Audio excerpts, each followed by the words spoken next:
Good morning and welcome to this morning's reflection. Are you an idealist? Are you someone who sees life not simply as it is, but as it ought to be? Someone who holds firmly to that vision of what life could be or should be? I think that many of us are idealists. We have a desire for things to be better than they are. We want peace when there is war. We want integrity where there is corruption. We want light where there is darkness, stability where there is instability, and we want hope where there is hopelessness. Because we aspire to a better way of living, we can live with an uncomfortable tension in the discrepancy between the world we want and the world we actually inhabit. And this discrepancy can be the source of much unhappiness, even bitterness. And so we live then in a discord or a dissonance between reality and our cherished ideal. And if this tension is great enough, it can cause mental and emotional strain. In some cases, this strain can be constructive because it generates a passion and a drive and an energy which results in us working to bring about change. But it can also be destructive, producing frustration, disappointment, confusion, and a sense of hopelessness. So what do we do most often when the world is not as we would like it to be? And when we see that the world is not as we would have it be, we can feel a genuine pain when we know that this could be and should be different. And some cannot bear the pain, and so they look away. They deny or repress reality and live as if this reality does not exist.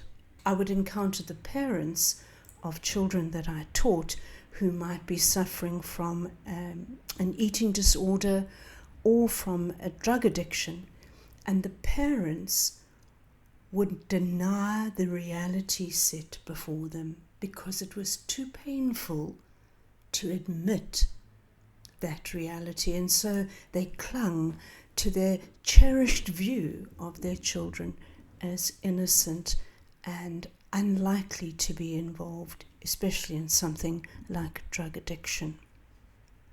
And so we tolerate the reality by avoiding the evidence. We filter the data we receive, and we fabricate a world in which the discrepancy is less painful. And we see this in biblical characters such as King Saul. His reality was, I am still the chosen king. But in fact, he was no longer the chosen one. And so when Saul was confronted, Saul reshaped his story and blamed others, justified his actions, because to accept reality for him would be to accept the loss of his identity and position as king. Jonah clung to the idea that Nineveh did not deserve mercy. Jonah had an idea about how the world should work, and rather than accept how God actually works. And Peter, who saw himself as not weak or fearful, yet he had to come face to face with the reality of his fear on the night that Jesus was arrested. Sometimes we cling to our ideas about ourselves, our idealizations about who we are, because it's so painful to let them go. Now, people who lead are often committed to an ideal. And often this leads to a dissonance between reality and the ideal. Many followers cannot cope with this person who keeps telling them that the world needs to be different.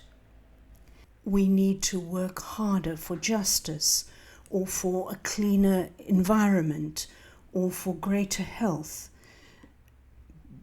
This ideal becomes a fly in the ointment, and people who perhaps follow someone like that might eventually not be able to cope, and so they move into a denial about themselves, about their faith, about their church, and they do not want to be reminded of the reality. It's a very real aspect of our personality. It's almost a lying to ourselves about what is real. They prefer blissful ignorance. And what happens then to a leader who is trying desperately to draw attention to what should change?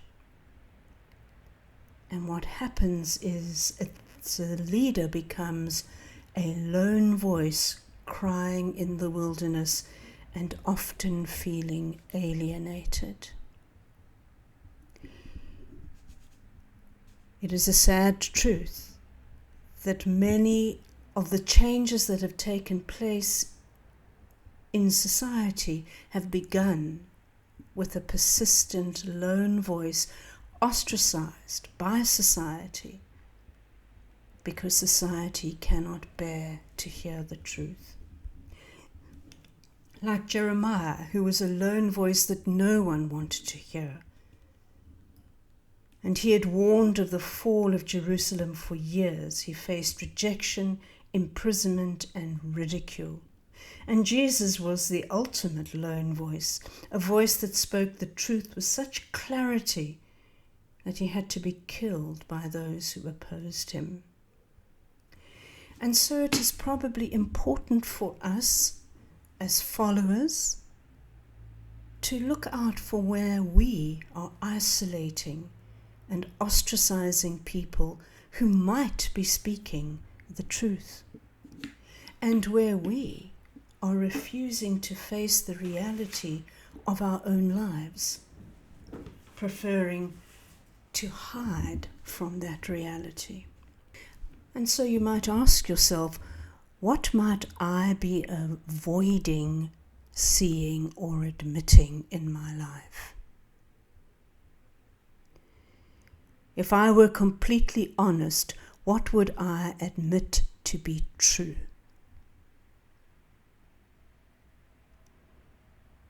And what is the simplest and clearest version of the situation that I am currently in?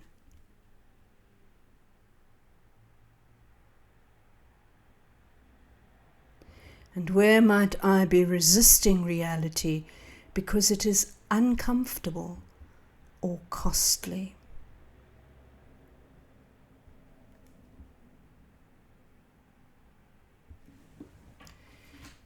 May you be blessed today as you sit with these things, considering where it is that you might be denying a reality, and where with God's help you might need to face that which is true.